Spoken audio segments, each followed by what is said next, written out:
Bonjour à tous, je m'appelle Christophe Mazel, je propose des formations en énéagramme et je vais vous montrer la manière très particulière avec laquelle je travaille avec cet outil. Alors, c'est quoi l'énéagramme? L'énéagramme, énéa ça veut dire 9 et gramme ça veut dire dessin. Énéagramme c'est un dessin à 9 points, un dessin à 9 points qui explique le fonctionnement de la psyché humaine.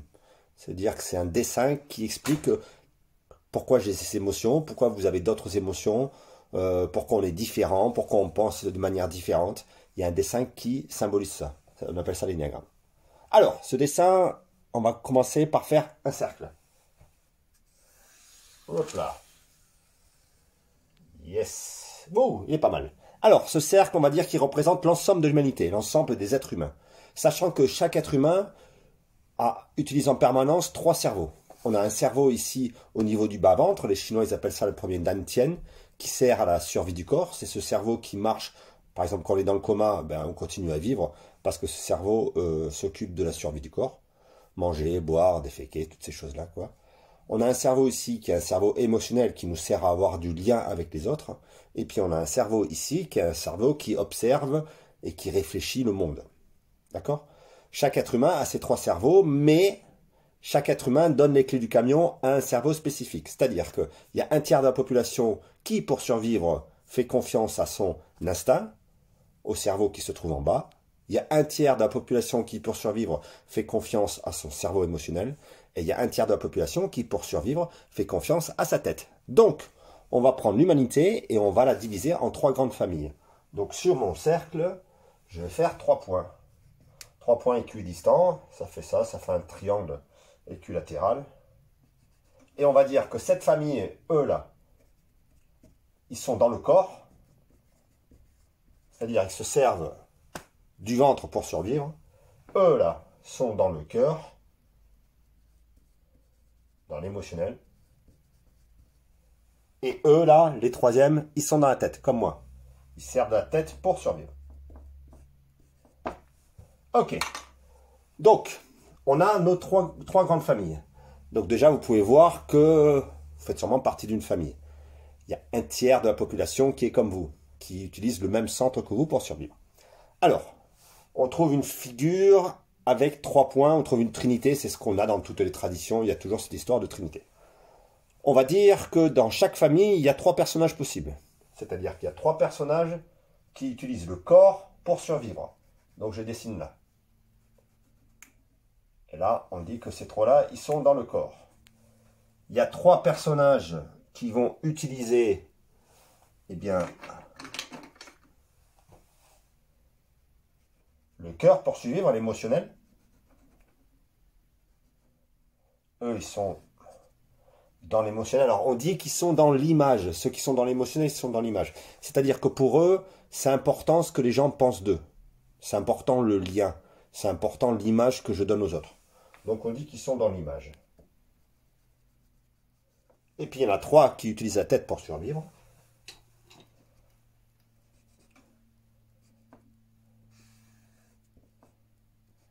Et eux, on va dire qu'ils sont dans la peur. Parce que la tête, elle a peur. La tête, elle ne sait pas s'il va y avoir un réchauffement climatique, si on va tous mourir, ce qui va se passer. La tête, elle en sait rien. Donc, la tête, elle flippe. Donc, ces 3-là, ils sont motivés par une énergie qui s'appelle la peur. Ok? Alors, passons pour les 3 qui sont dans le corps. Les 3 dans le corps, l'énergie qui les met en mouvement, c'est la colère. Et la colère, il y a 3 façons de l'exprimer. Une façon yang, ça veut dire qu'on gueule sur les autres. Wow! Toujours en train de gueuler sur les autres. C'est une colère qui écrase les autres, qui est une colère yang, c'est-à-dire que c'est un mouvement qui est projeté vers l'extérieur. Il y a une colère yin, c'est-à-dire c'est une colère qui est rentrée. On est en colère en nous-mêmes, en fait, on pourrait dire ça comme ça, ou contre nous. Et puis il y a une 3e colère qui est une colère qui ne sait pas qu'elle existe. Donc ça fait un plus, un moins, c'est un 0, comme en électricité. Plus, moins, 0. Yang, yin et neutre. Et dans toutes les 3 énergies, vous allez voir qu'il y a ça. Donc, ceux qui sont dans l'instinct, ceux qui utilisent la colère pour survivre de manière yang, ça veut dire qu'ils se mettent en colère et qui gueulent contre le monde, contre l'extérieur, contre les autres, on dit que c'est le personnage numéro 8. C'est ici. C'est une colère yang. Et on dit, là, le mot qu'on donne pour définir ce personnage, on dit que c'est le dominant. Pourquoi le dominant? Parce que le dominant, c'est le contraire du dominé. Et oui, l'énéagramme, vous allez voir, c'est des personnages qu'on prend pour survivre, mais qui sont toujours des personnages qui sont construits en opposition d'une peur inconsciente qui est profondément ancrée en nous. Et la peur inconsciente du 8, du personnage qui domine, qui écrase les autres, sa peur, c'est la faiblesse. C'est toujours l'inverse. C'est un grand paradoxe, en fait. C'est-à-dire que quand il était petit, tout petit, le 8 a expérimenté la faiblesse d'être dans un corps humain. Il a expérimenté que d'être petit dans un corps, d'avoir froid, d'être plus faible que son frère ou d'être malade, le mettait en danger de mort. Il a expérimenté ça très très fort en fait. Le fait d'être faible, physiquement, égale la mort. Donc pour survivre à ça, pour ne pas mourir de cette faiblesse, il a pris un jour le masque de... Alors je dis le masque parce que moi je suis quelqu'un qui fonctionne avec la tête, mais c'est pas vraiment un masque, c'est un habit quoi. Où il a pris la fréquence de quelqu'un qui écrase les autres. Et il a fait l'expérience que si c'est lui qui écrase, c'est plus lui qui est écrasé. C'est-à-dire si c'est moi qui est dominant, je ne suis plus le dominé. Comme ça lui a sauvé la vie, la prochaine fois qu'il a eu à expérimenter cette sensation de faiblesse physique, par réflexe, il a repris cette fréquence de celui qui domine et qui écrase les autres, et après, il s'est identifié à ça et il est devenu un personnage dominant. Ok? Donc ça, c'est l'énéatype 8. Alors, il y a des qualités, des défauts à tous les énéatypes. Je ne vais pas prendre trop de temps là-dessus parce que ce n'est pas la chose la plus intéressante que j'ai à vous expliquer. Mais bon, ce qu'il faut comprendre, c'est que l'énéatype 8, c'est un personnage qui s'est construit en étant dominant. On pourrait dire que Donald Trump, par exemple, c'est un 8. Donald Trump préfère appuyer sur la bombe atomique plutôt que de montrer qu'il est faible. Mais au fond de lui, dans son inconscience, ce qu'il y a, c'est la faiblesse. Et en fait, comme il est faible inconsciemment, il va falloir qu'il le revive dans sa vie. On pourrait dire que c'est ça, c'est que l'énéagramme, c'est une construction de personnage qu'on prend qui nous permet de survivre, mais qui nous restreint, ça veut dire qu'il nous oblige toujours à jouer le même personnage, on est enfermé dans le personnage. Et on pourrait dire que le but de la vie, ce serait d'aller revisiter la peur qui a créé la construction de ce personnage, donc pour le 8, d'aller revisiter cette faiblesse, d'intégrer cette faiblesse et de devenir autre chose, un autre personnage. Et c'est peut-être ça, ce qu'on appelle le chemin spirituel, toutes ces choses-là. Mais le 8 ne le fera jamais. Un 8 ne va jamais vous montrer qu'il est faible. Normalement, si un 8 voit de la faiblesse, ça va l'énerver. En fait, les 8, ils attaquent quand il y a de la faiblesse. Comme un peu un chien. Un chien, il vous attaque parce qu'il sent qu'il a peur. Un 8, s'il voit quelqu'un de faible devant lui, il ne va pas le respecter. Mais s'il y a quelqu'un qui s'oppose à sa puissance, il va le respecter. Mais n'empêche qu'au fond de lui, c'est de la faiblesse qu'il y a. Donc, en fait, il va devoir revivre cette faiblesse, et s'il ne veut pas le faire de manière consciente, ce que normalement il ne veut pas faire, il va être obligé de le faire, la vie, ou son être profond va lui obliger de revivre ça. C'est-à-dire que c'est des personnages qui sont dominants, et qui vont, s'ils ne veulent pas plier, le 8, ce qu'il ne supporte pas, c'est de se mettre en dessous de quelque chose, ou en dessous de quelqu'un, de se soumettre à quelque chose. Donc il est toujours au-dessus des autres et au-dessus des lois, au-dessus de tout, quoi. Il fait ce qu'il veut en fait. Il veut montrer qu'il fait ce qu'il veut. Comme ça montre que c'est le plus fort, et comme ça montre que c'est pas le plus faible, et comme ça, il ne se fait pas tuer. Mais son être profond ou son âme, je sais pas, appelez ça comme vous voulez, veut qu'il refasse ce chemin inverse. Donc s'il veut pas le faire de manière consciente, il va être obligé de le subir. Et c'est ce qu'on voit, enfin c'est ce que je vois moi. C'est des gens qui ont été chefs d'entreprise, qui ont eu des grosses places, qui faisaient ce qu'ils voulaient, ils faisaient leur loi, et puis quand ils vieillissent, ils vont finir en fauteuil roulant dans une EHPAD à demander à ce qu'on leur change leur couche, et là, ils vont revivre la faiblesse. Vous comprenez ce que je veux dire? Donc l'énéagramme, c'est un truc qui n'est pas trop rigolo. On voit que toutes les situations sont un peu bloquées, et à chaque fois, l'évolution, si ça ne veut pas se faire de manière consciente, on va y aller par la force, et c'est pas très sympa. Donc le 8, les qualités du 8, donc le 8 c'est un personnage qui est protecteur pour son entourage. Si vous êtes ami ou dans la famille d'un 8, il ne va rien vous arriver. Par contre, il ne faut pas que vous soyez l'ennemi d'un 8, parce que là, ça va être très très dangereux pour vous. Je ne sais pas si vous vous rappelez, c'était quoi ce film avec Denis De Niro, je crois que c'est les affranchis ou c'est une histoire de cartel de drogue. Et puis à un moment, ils sont tous autour d'une table. Il y a tous les gangsters qui sont autour d'une table. Et puis il y a De Niro qui passe avec une batte comme ça. Et puis qui explique bah, qu'il y en a un qui a trahi, quoi. Et il passe avec la batte comme ça. Et il dit juste qu'il y a quelqu'un dans la famille des gangsters qui a trahi. Et à un moment, il prend la batte et il explose la tête d'un des gangsters sur la table devant tout le monde. Donc ça, c'est du 8. Vous voyez ce que je veux dire? Ok. Alors, colère extérieure. Le 9, l'énéatype 9, c'est celui qui est en colère, mais qui ne sait pas qu'il est en colère. Donc c'est une colère neutre, on dit. Au point 0. C'est un peu comme un volcan qui est endormi. Le personnage que joue le 9 pour survivre, c'est le personnage du médiateur. Donc c'est quelqu'un qui voudrait que tout le monde s'entende bien. On pourrait dire que le 9, ce qu'il faudrait, c'est que sur Terre, ce soit le paradis. Qu'on soit tous unis, qu'on sente qu'on fait tous partie du même océan, qu'on est tous la même chose, et qu'il n'y a pas besoin de se battre pour écraser les autres, pour passer devant, pour être plus fort que les autres. C'est un truc qui est insupportable pour lui. Donc, ce qui est insupportable pour lui, la peur qui est cachée derrière cette obligation d'être un médiateur, c'est la peur du conflit. Et de la séparation. On pourrait dire que le 9, il n'accepte pas l'incarnation. Il n'accepte pas le fait que quand on vient sur Terre, en fait, on devient un individu et qu'on doit vivre sa vie contre d'autres individus. Voilà, c'est ça le mot. Il a mal vécu. Pourquoi? Parce que quand il était petit, très souvent, le 9, il a vécu dans une situation de conflit. C'est-à-dire qu'entre papa et maman, c'était la guerre. C'est presque toujours la même chose, quoi. Papa et maman, ça se foutait sur la gueule, quoi. Et le 9, il a compris que c'était pas la peine de rajouter des vagues dans la piscine. Et pour supporter ce climat de conflit, en fait, il a une technique. C'est comme s'il avait un bouton on-off. Et quand le conflit est là, il appuie sur off et il est là sans être là. Alors, énergétiquement, je pense que c'est des gens qui font c'est comme s'ils faisaient des sorties de corps. C'est des espèces de dissociation, en fait. C'est des états de sidération où ils sont là sans être là. Et c'est une espèce d'état de confort au milieu du conflit qui les empêche d'agir à ce moment-là. Donc, on avait, je vous donne un exemple, François Hollande, qui était sûrement construction neuve, c'est pour ça qu'on l'appelait Flamby, mais il a vécu les attentats de Paris. C'est-à-dire que dans son mandat, il a vécu les attentats en France. C'est le pire des mandats, presque, des derniers présidents, quoi. C'est comme si le 9 ne veut pas du conflit, mais il va falloir qu'il vive le conflit. Il faut qu'il comprenne que le conflit, ça sert à quelque chose.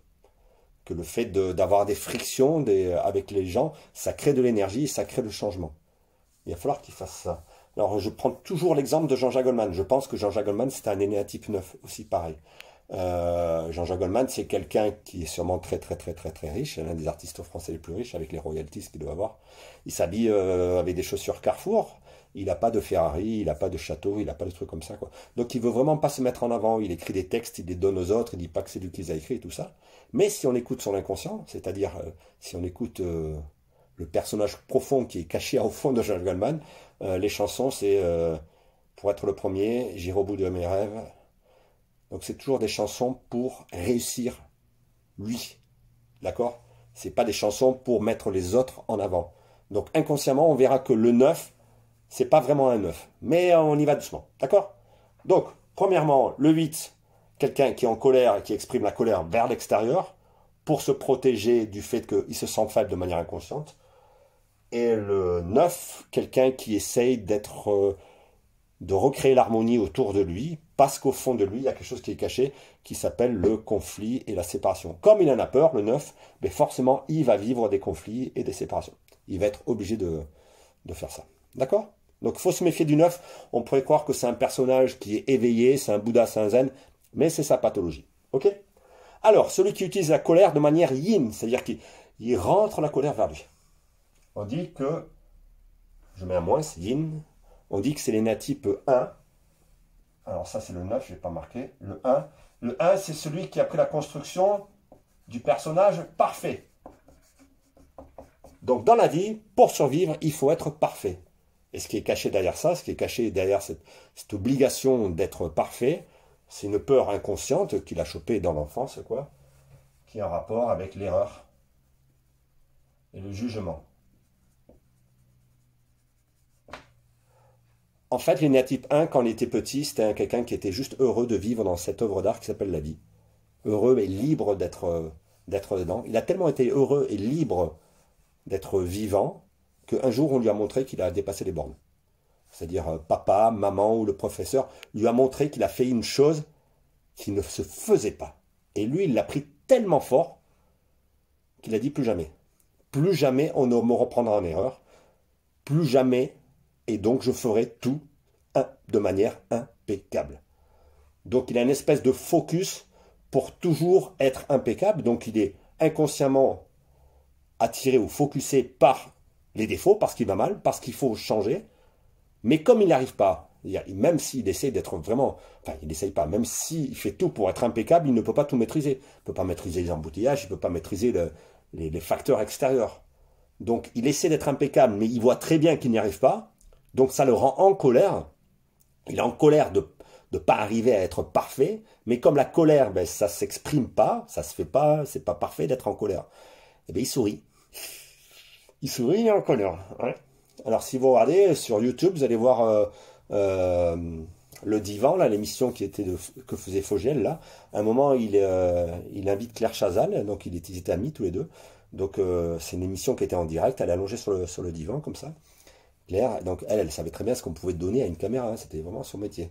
Et Fogiel lui pose une question, il dit « Claire, j'ai une question à te poser, là, ça fait longtemps que je te connais, là, cette année, là, tu es la speakerine préférée des Français, mais quand je te regarde au quotidien, là, t'as pas l'air contente. » Et le con, il a appuyé sur le bouton. Elle s'est mise à pleurer comme une gamine. Elle a dit « Vous pouvez dire ce que vous voulez, je ne vois que ce qui va mal. » Énéatype 1, 4 heures de danse classique par jour. Claire Chazal. Ça se tient. Ok? Donc, le 1, il cherche à être parfait, parce que quand il était petit, on lui a dit qu'il avait fait une erreur.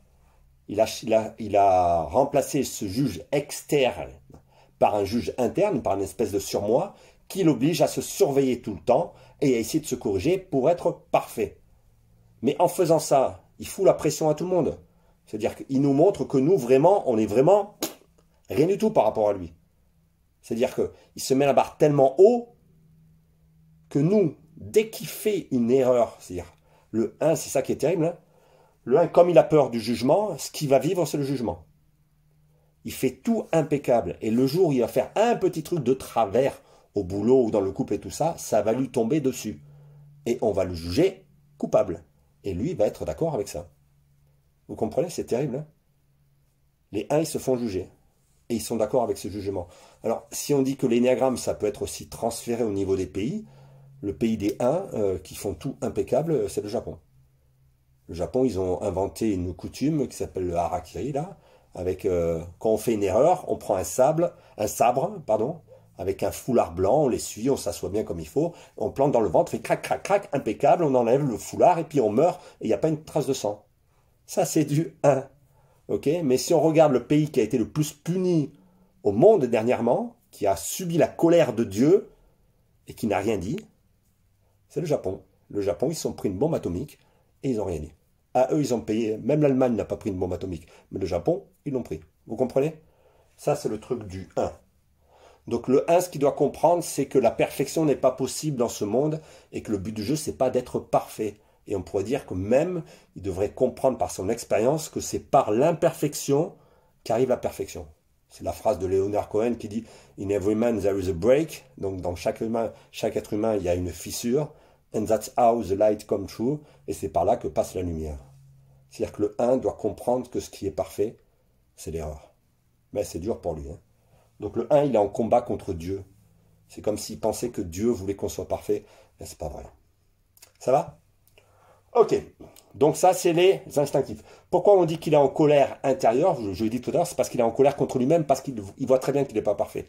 Donc ça fait des gens qui sont tendus au niveau de mâchoire, là, comme ça. Au niveau de mâchoire cervicale, ça peut être des gens qui font du bruxisme, je crois que ça s'appelle. Les dents qui grincent comme ça. Ok, ça peut être du 1. Alors, on va passer dans un autre monde, le monde des émotionnels, c'est-à-dire les gens qui utilisent l'énergie d'ici là, du cœur là, pour survivre, qui ont besoin de donner une image d'eux-mêmes aux autres. qui ont besoin des autres pour vivre. Alors, pareil, on a trois manières de le gérer. Une manière yang, une manière yang, elle est vers l'extérieur, une manière yin, vers l'intérieur, et puis une manière neutre. Alors, celui qui utilise l'émotionnel de manière yang, c'est-à-dire qui balance de l'émotionnel extérieur, on dit que c'est l'énéatype 2. Et l'énéatype 2, on pourrait dire que c'est celui qui peut être défini comme au service. Au service de l'amour, au service des autres, au service de la lumière, au service. Pourquoi? Parce que la peur qui est cachée derrière l'énéatype 2, c'est de s'occuper de soi. La peur, c'est de reconnaître ses besoins. Alors ça, c'est bizarre. Alors, je vous donne une explication, un exemple qu'on m'a donné. C'est une petite fille, elle arrive, elle naît dans une famille, et puis c'est la petite princesse. Et puis d'un seul coup, les parents décident d'avoir un deuxième enfant, et le deuxième enfant, c'est un petit garçon, et le garçon, il arrive, il a un gros handicap, un énorme handicap à sa naissance, et donc toute la famille se focalise sur la survie de ce petit garçon, et forcément, la petite fille, elle est délaissée. La petite fille, elle s'aperçoit que quand elle s'occupe de son petit frère, on la félicite. On lui dit c'est bien, elle retrouve une place dans la famille et tout ça. Et elle se dit, ah ben c'est ça qu'il faut faire en fait. Il faut que je m'occupe de mon petit frère. Et comment faire? Donc elle ouvre ses corps subtils, on pourrait dire, elle devient poreuse au niveau du corps émotionnel, et elle se met en empathie avec son petit frère, et elle commence à ressentir les besoins du petit frère. Et en ressentant ses besoins, elle peut aller au-devant de cela, et d'un seul coup, on la félicite. Et donc, comme c'est une technique de survie qui marche, toutes les techniques d'énergétique, c'est des techniques de survie. Il n'y a rien d'imbécile dans l'énéagramme, hein. C'est très intelligent. C'est juste quelque chose qui nous permet de survivre. Comme ça marche, ça veut aller plus loin, en fait. Et comment faire pour vraiment ressentir ce dont les gens ont besoin? Ce que je vais faire, c'est que je vais enlever mes propres ressentis. Je ne vais plus ressentir ce dont moi j'ai besoin. Je vais ressentir ce dont les autres ont besoin. Je vais répondre à ce besoin. Et en répondant aux besoins des autres, en me mettant au service des autres, ça va répondre à mes besoins, sans que moi j'en ai conscience. Vous comprenez ce que je veux dire? Il faut se méfier, c'est pas de l'amour gratuit, c'est pas les gens qui sont au service de l'amour gratuit, c'est pas de l'altruisme, parce que les énéatypes 2 font ça pour répondre à leurs besoins. Vous comprenez ce que je veux dire? Ok? Alors, il y a plusieurs types, c'est souvent des femmes là-dedans. Il y a plusieurs grandes constructions, on pourrait dire, il y a la mama, la mère juive, la mère italienne et tout ça, c'est des femmes qui comprennent que par le statut de maman, en fait, on obtient un statut presque biblique, quoi, et donc elles se mettent au service de leur famille. Alors, comme l'énergétique suit le corps, ça va être des femmes avec des grosses poitrines qui donnent de l'amour et de l'affect aux autres. Ça va? Il peut y avoir aussi la sexuelle ou la sensuelle, c'est des énéatypes qui utilisent leur pouvoir attractif, leur corps, pour se mettre au service d'un homme ou de quelqu'un. Alors on va retrouver toutes les actrices qui sont dans la séduction là-dedans. Monica Bellucci, enfin Emmanuel Béard, Jeanne Moreau, enfin toutes les actrices presque sont là-dedans. Et on comprend pourquoi les actrices se font faire des opérations chirurgicales pour retrouver ce visage attractif de jeune fille. C'est pas parce qu'elles sont plus cons que les autres, hein. C'est juste que c'est leur seul moyen de survivre. Vous comprenez ce que je veux dire? C'est assez terrible, hein. Après, on va voir celle qui se met au service de l'amour.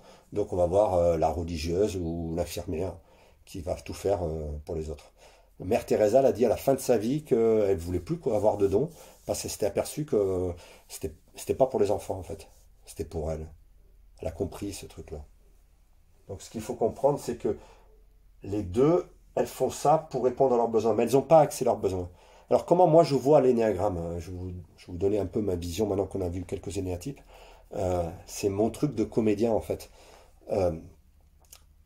Là dans la pièce actuellement, il y a toutes les fréquences radio qui me traversent. Dans la pièce dans laquelle vous êtes, où vous écoutez cette vidéo, c'est la même chose en fait. Donc il y a RMC qui passe à travers moi. Il y a Radio Vatican qui passe à travers moi. On pourrait dire c'est la radio du 9, Radio Vatican. RMC, la radio du 8, ça fait que gueuler toute la journée. Vous mettez RMC n'importe quel moment de la journée, ça ne fait que gueuler. Donc RMC, ça doit être une fréquence 8. Ou les 8 ont un corps qui se met sur la fréquence d'RMC. C'est comme ça que je vois les choses en fait. C'est-à-dire que quand on est petit, notre corps se met sur une fréquence. Par exemple, je ne sais pas ce que c'est, RMC 102.4, on va dire au hasard.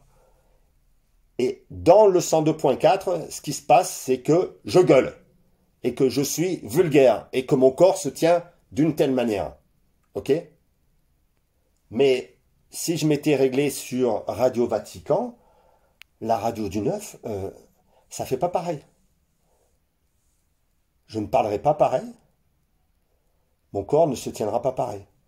Et si je me branche sur France Info, pip, pip, pip, il est midi, France Info, vous allez voir que ça ne fait pas pareil. Vous voyez ce que je veux dire?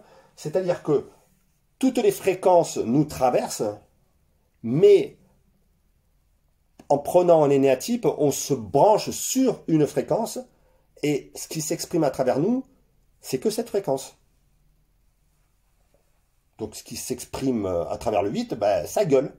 Ce qui s'exprime à travers le 9, c'est gentil, la parole de Dieu et tout ça. Ce qui s'exprime dans le 1, c'est ça. Et ce qui s'exprime dans le 2, ben, c'est du Chéri FM. Vous voyez ce que je veux dire, Chéri FM?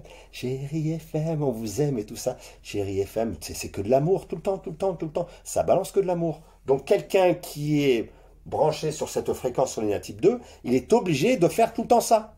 Il ne peut pas s'échapper. Il est esclave d'exprimer tout le temps du Chéri FM.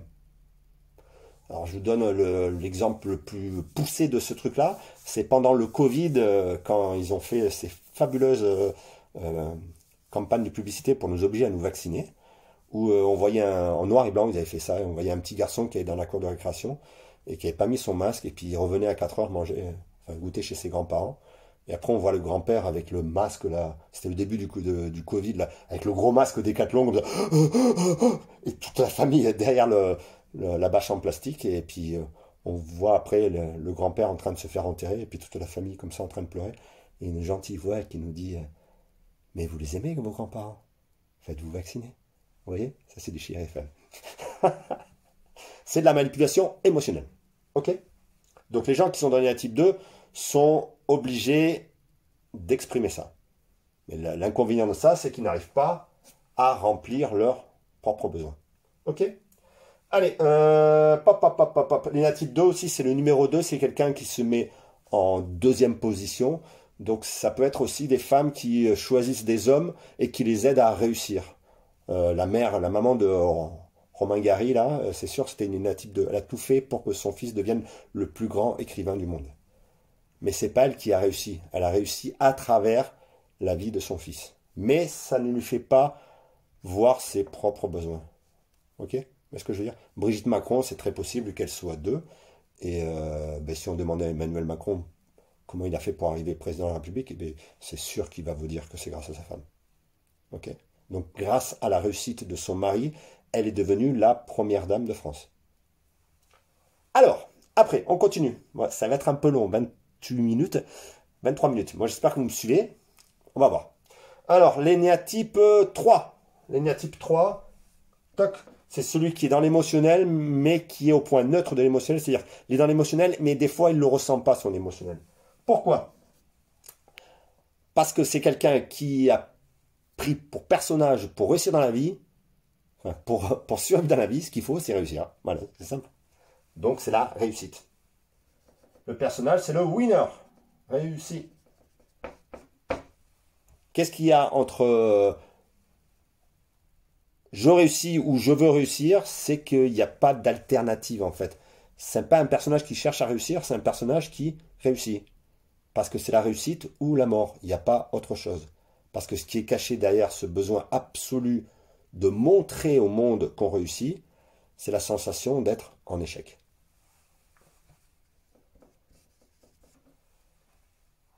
L'énéatype 3 se sent en échec, ne pense qu'il n'a pas le droit de vivre, et que c'est en réalisant des exploits, ou en montrant qu'il sait faire des choses, qu'on va lui octroyer ce droit de vivre.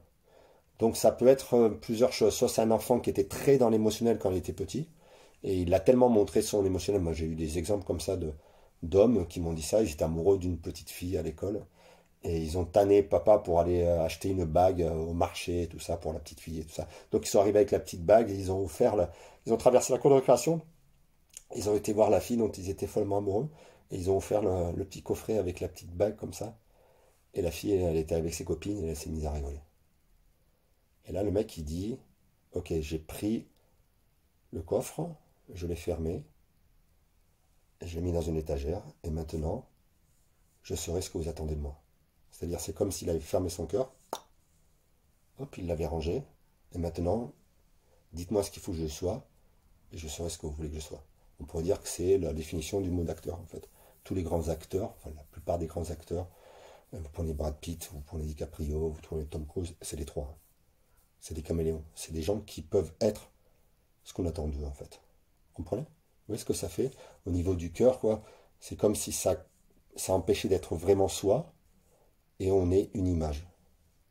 Donc faut se méfier, c'est pas forcément l'image de quelqu'un qui réussit, qui a une Ferrari, qui a une grosse maison et tout ça. Si on est dans une cité, eh bien, on correspond à l'image de la cité. C'est-à-dire qu'on est un survêt, on vend du shit, et puis voilà. Ou on est dans l'Aveyron, on est aveyronné, on met la casquette, le béret aveyronné, et puis on parle patois. Ça y est, on est ça. Mais on n'est pas nous-mêmes. Alors la fragilité des trois, c'est ça, c'est au niveau du cœur, et donc ça fait des gens qui peuvent faire des problèmes au niveau cardiaque. Les arrêts cardiaques, les pompages et tout ça, c'est ici. C'est comme si ici, ça voulait montrer ce qu'on a vraiment là-dedans, et puis c'est tellement fermé qu'à un moment, ça pète. Ben, on a Emmanuel Macron qui est vraiment un exemple de trois, hein. Et c'est ce qu'on lui reproche. On lui dit, il n'y a pas de cœur. Mais bien sûr qu'il a un cœur, Emmanuel Macron. Mais c'est comme s'il ne pouvait pas le montrer. Le plus important, c'est de réussir à rentrer dans l'histoire. Alors c'est pas comme ça qu'il faudrait qu'il fasse. Il faudrait qu'il fasse l'inverse. Mais il est un peu jeune, c'est comme ça. Ok? Donc le 3, ce qu'il faut comprendre dans les trois, c'est que leur but, c'est de montrer qu'ils n'échouent pas, en fait. Alors comment ça marche? Je peux vous expliquer un petit peu ça. Je teste pour voir. Ouais, ok, je vous l'explique. Comment ça marche, cette histoire? Je fais là avec le 3. Je l'ai pas fait avec les autres, mais je le fais avec le 3. C'est comme ça. J'aime bien les 3. Alors, qu'est-ce qui se passe? L'énéagramme, en fait, ça montre qu'on a une opposition. On a pris une opposition quand on était petit. Notre corps s'est mis sur une fréquence et à travers nous passe une fréquence qui nous oblige à jouer tout le temps la même chose. Ça nous permet de survivre, mais ça nous empêche de vivre à 100%. Alors, l'énéatype 3, on va dire que c'est celui qui est obligé de montrer une image de réussite. Réussite à tout prix. Alors ça, c'est formidable, parce que c'est des gens qui se mettent un objectif. Par exemple, ils se disent, je vais être le coureur le plus rapide du monde, et puis ils vont s'entraîner toute leur vie pour être le coureur le plus rapide du monde, et ils vont y arriver. Parce qu'en fait, il n'y a pas d'autre alternative. Si vous écoutez les Zidane disaient, il n'y avait pas de plan B. C'est devenir le meilleur joueur du monde, ou devenir le meilleur joueur du monde. Et puis, point barre. Il n'y a pas autre chose que ça, quoi. Vous comprenez? C'est ça, ou la mort. C'est fou, hein? Donc ça fait une énergie forte. Donc la peur derrière, c'est la peur de l'échec. Qu'est-ce qui se passe si on prend par exemple Usain Bolt? Je prends cet exemple-là. Donc lui, il s'est mis comme objectif d'être l'homme le plus rapide du monde. Ben, il y est arrivé. Pendant 15 ou 20 ans, je ne sais pas combien de temps a duré son règne, ça a été l'homme le plus rapide du monde. Sur 100 mètres, 200 mètres, il n'y a personne qui allait aussi vite que Usain Bolt. Par contre, Usain Bolt, il a pris de l'âge. Et il a fait les Jeux Olympiques de trop. Dans les Jeux de Londres, c'était ces derniers Jeux Olympiques, il s'aligne sur le 100 mètres et il part, poc, et il se fait doubler par un Américain qui avait été pris pour dopage quelques années avant. Et là, vous allez voir la vidéo sur YouTube, hein, on peut la voir. C'est assez fascinant parce que là, Usain Bolt, il a montré au monde entier, parce que c'est presque le monde entier qui regarde la finale du 100 mètres des Jeux Olympiques, hein, qu'il avait perdu. Donc il a montré au monde entier qu'il était une merde. Et dans la construction inconsciente d'Usain Bolt, poubelle. Mais par contre, ce qui est fascinant, c'est que quand il perd la course, chaque fois que Usain Bolt il gagne, il fait des trucs comme ça, là. Ouais, il faisait toutes ces démonstrations-là, je ne sais plus comment ça s'appelle, là. Enfin, figure de style, quoi, pour montrer qu'il avait gagné. Et là, il fait rien.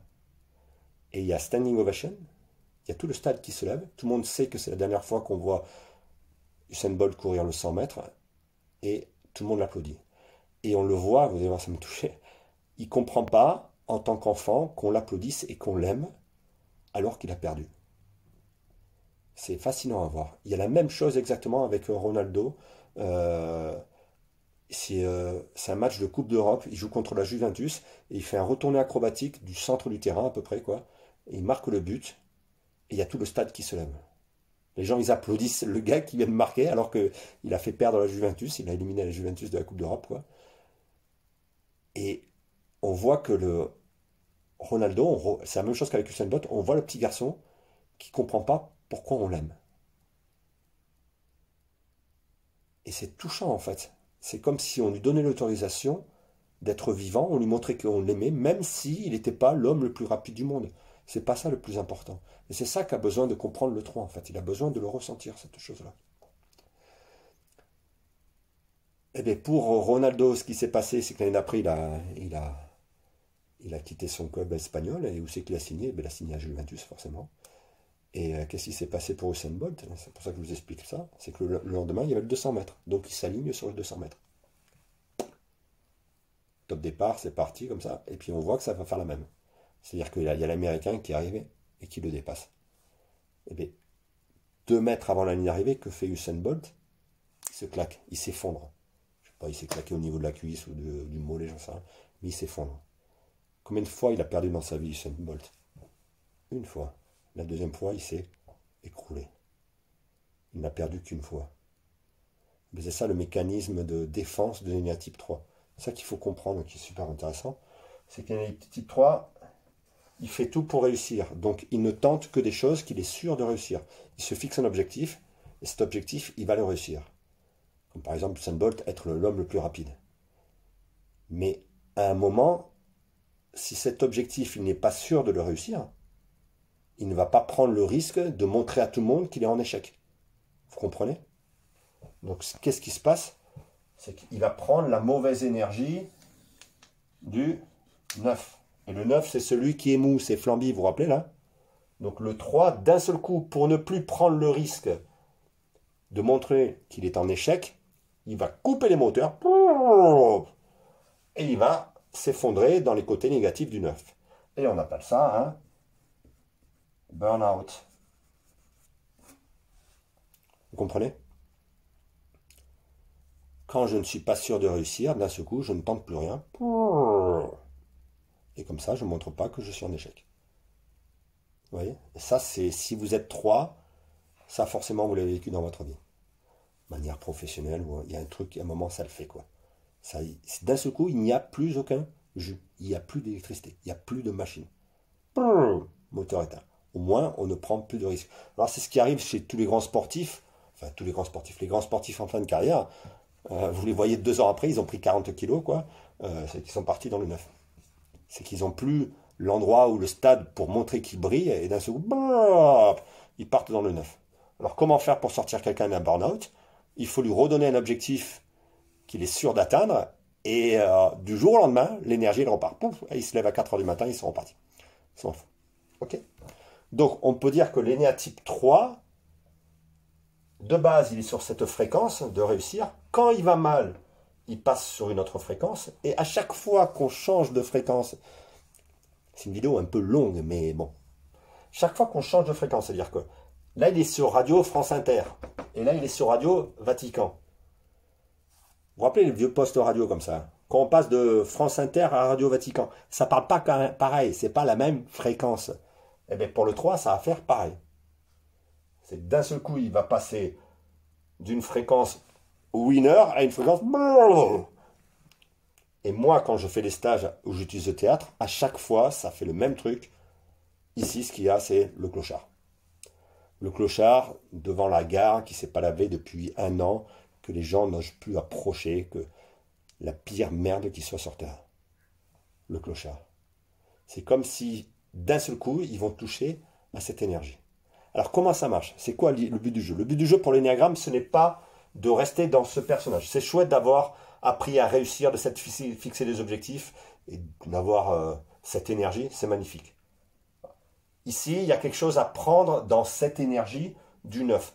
Qu'est-ce qu'on a prouvé quand on a été clochard, le pire clochard de Paris? Est-ce qu'on a encore quelque chose à prouver aux autres?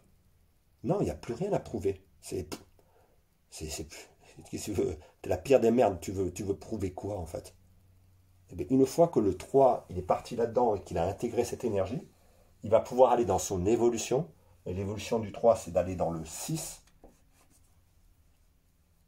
Et le 6, c'est celui qui est dans le collectif. il va passer de je réussis personnellement à j'intègre la défaite et je fais réussir les autres. Et regardez, c'est ce qu'essaye de faire Emmanuel Macron. Il est trop jeune, c'est pas à cet âge-là qu'il va le faire, mais Emmanuel Macron devrait perdre pour que la France gagne. C'est assez dingue de penser ça. Regardez, je prends l'exemple. Je prends l'exemple J'ai absolument rien contre Emmanuel Macron. C'est juste... je vous prends un exemple de trois, et vous le connaissez tous. Quand il fait la loi sur les retraites, personne en France ne veut de cette loi sur les retraites. Personne ne la veut. Personne ne veut travailler plus longtemps. Personne ne croit à ça. Mais lui, il veut rentrer dans le livre d'histoire. Il veut être le président qui a réformé les retraites, en fait. Parce que il pense que c'est ce qu'il faut faire. Quand il fait ce texte de loi, il ne peut pas prendre le risque de le passer à l'Assemblée et que l'Assemblée dise on n'en veut pas. Parce qu'il y a de très très fortes chances pour que l'Assemblée dise on en veut. On n'en veut pas. Donc ce qu'il fait, c'est qu'il passe par le 49.3. Et tout le monde lui crache dessus, lui dit il n'a pas de cœur, lui dit les défauts du 3 en fait. Ce qu'il faudrait, Emmanuel Macron, c'est qu'il voit qu'il est le président des Gilets jaunes. Des mecs mal habillés et tout ça là. Ah, quelle horreur! C'est pas des winners! Il veut des winners! Et non, c'est des Français! Regardez, s'il prend l'option de prendre le risque d'échouer et de montrer à tout le monde qu'il échoue. C'est-à-dire qu'il fait le texte sur la réforme des retraites et il le passe à l'Assemblée. Et l'Assemblée dit on n'en veut pas. Le lendemain, il est obligé de passer, comme à chaque fois, à la télévision, sur France 2, TF1, pour dire excusez-moi, je me suis trompé. C'est vous qui avez raison, il ne faut pas réformer les retraites. En faisant ça, il devient le président le plus aimé de France. Vous comprenez? C'est comme si le 3, en l'occurrence Emmanuel Macron, devait échouer pour faire réussir la France. C'est fou. Hein. Alors si on regarde ça comme ça et qu'on aura le conflit en Ukraine, il est très possible que Macron sera 3. Zelensky 3 aussi apparemment. Poutine 3 aussi. Il va falloir qu'il y en ait un qui montre qu'il a perdu. Ça va être un peu chaud patate. Vous comprenez comment ça marche? Donc à chaque fois pour les énéatypes, pour chaque énéatype, ce qu'il faut, c'est aller revivre la peur qui est cachée inconsciente, l'intégrer, cette peur, pour que le personnage se dégonfle et qu'on puisse prendre les qualités de ce personnage pour aller vers un autre personnage. Donc là, pour le 3, c'est prendre les capacités de réussir et utiliser cette capacité pour faire réussir les autres. Mais pour ça, il faut d'abord avoir vécu l'échec et ne pas en être mort. Ok? Alors, je ne vais pas faire tout l'énéagramme parce que ça va prendre des plombes. J'en ai des choses à dire. Je vais vous montrer ce que moi, j'ai compris par rapport à ça, de manière personnelle et par mon background de comédien. Moi, à la base, je suis comédien de théâtre.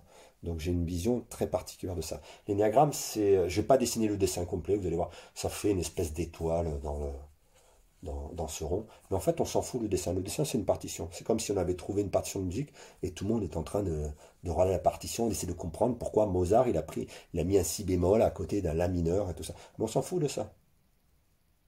Personne ne comprend ça et on n'a pas besoin de comprendre ça. Si on met Mozart, si on fait jouer Mozart dans une salle en France ou devant des papous, les gens vont se mettre à pleurer. C'est ça qui est le plus important. C'est qu'en fait, c'est de la vibration. C'est de la musique, l'énéagramme. Donc, l'énéagramme, c'est un dessin, c'est la partition, mais on s'en fout de la partition. L'énéagramme, c'est vous, c'est moi, c'est des gens qui jouent une musique.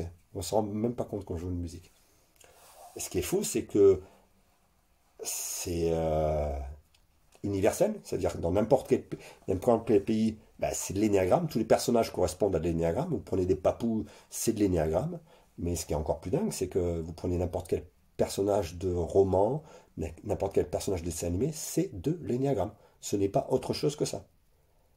Et les gens qui ont fait ces dessins animés ne sont pas conscients de ça, mais ils ont dessiné un personnage qui est numéro 7, et qui essaie d'évoluer en tant que numéro 7, avec les qualités et les défauts du numéro 7. Vous comprenez ce que je veux dire? C'est complètement fou de voir ça. Il n'y a pas autre chose que l'énéagramme. C'est comme ça. Alors, en parlant de 7, je vais vous parler de moi, je vais vous dire ce que moi j'ai découvert par rapport à ça. Alors moi, je suis un énéatype 7. Alors, je suis un énéatype qui survit grâce à sa tête, et surtout qui survit grâce à son imaginaire. Donc, on va le placer ici, le 7. C'est Peter Pan. C'est l'enfant joyeux, le faux joyeux, le clown. Donc, c'est le joyeux. C'est La vie est belle. Vous avez vu ce film La vie est belle? Où le père et le fils sont fait prisonniers dans un camp de concentration, et le père, pour sauver son fils, il fait croire à son fils pendant je ne sais pas combien de temps que ce camp de concentration, c'est un parc d'attractions en fait. Voilà, c'est le 7. Okay, c'est quelqu'un qui utilise sa tête pour créer un monde merveilleux, un monde magique comme Peter Pan, et qui voudrait que tout le monde aille dans ce monde magique, parce que dans le monde réel, lui, il ressent un truc très très très très fortement qui s'appelle la tristesse.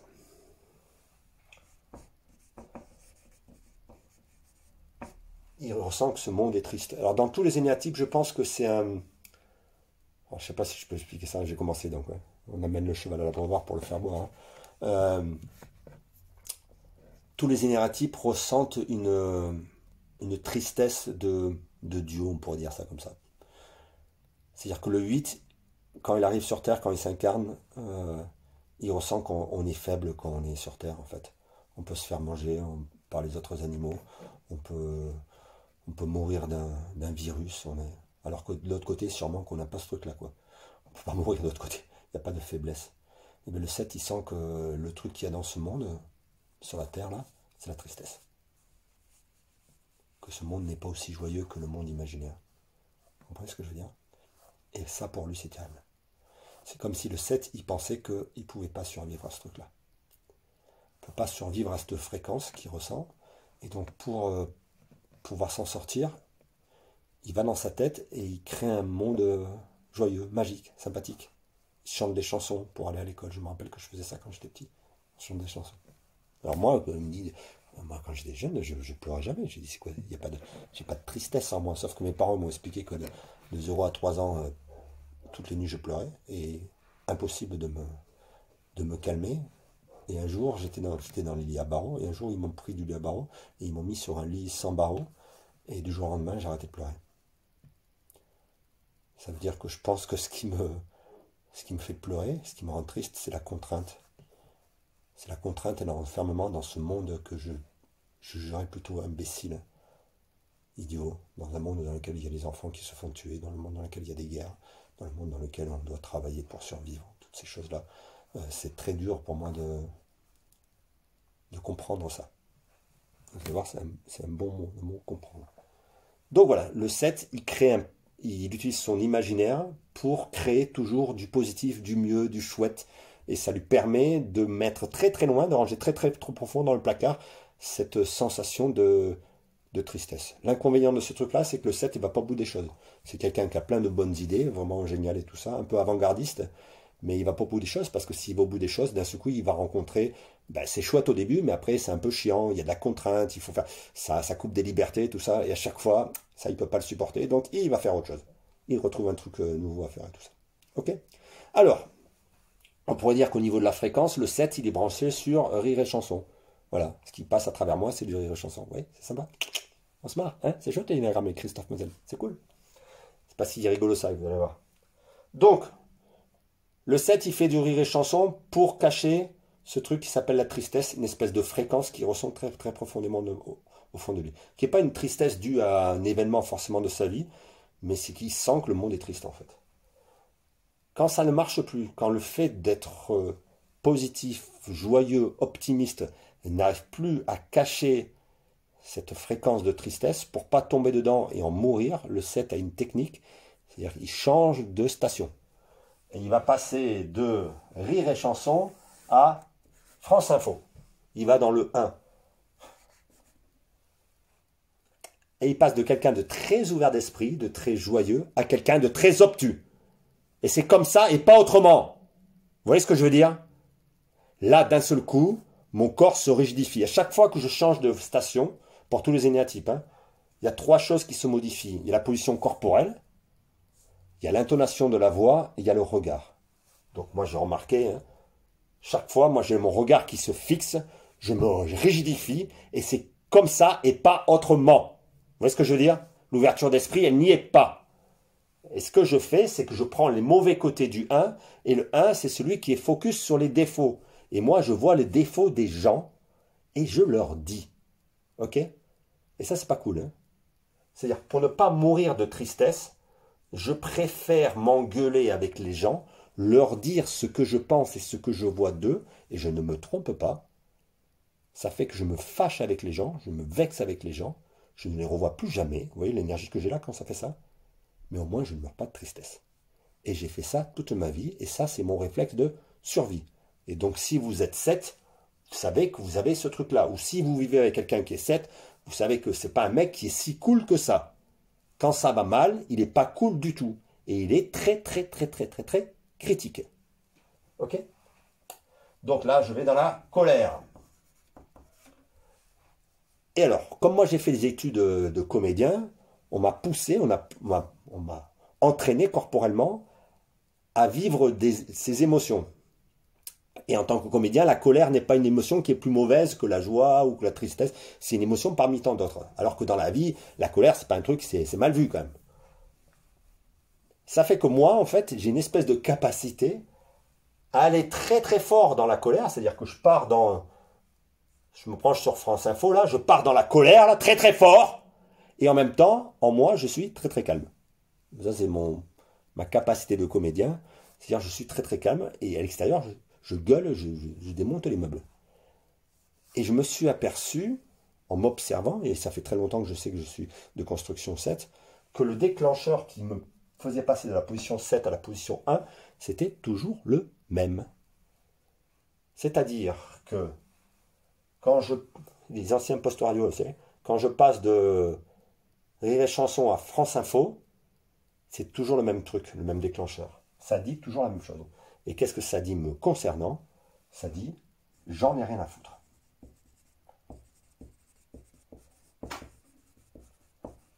À chaque fois que je pars dans le 1, le démon qui me prend et qui me manipule commence toujours son texte par « J'en ai rien à foutre !» Ou alors, des fois, je varie un peu « Je m'en branle !» Et là, c'est parti. Oh, là, c'est en freestyle. Christophe, il est parti dans son énergie, là. Il va défoncer tout le monde. Mais c'est toujours le même truc. J'en ai rien à foutre. Tout le temps, tout le temps. Je me suis observé, ça dit tout le temps pareil. Donc maintenant, je sais, quand je m'entends dire ça, je prends le chien et je vais promener le chien direct, quoi. Parce que là, il va se passer des choses que je vais regretter après. Vous comprenez? Mais je me suis observé et j'ai dit, c'est toujours le même déclencheur. Et un jour, je l'ai entendu. Vous allez voir. Un jour, j'ai entendu Christophe qui disait à Christophe, j'en ai rien à foutre. Allez, ça me le fait. Un jour, je me suis entendu me dire à moi-même, en fait, alors que j'étais en état de colère absolue, c'est un détail, Christophe. C'est pas grave. Et en un millième de seconde, je suis passé de la colère la plus absolue à la tristesse abyssale.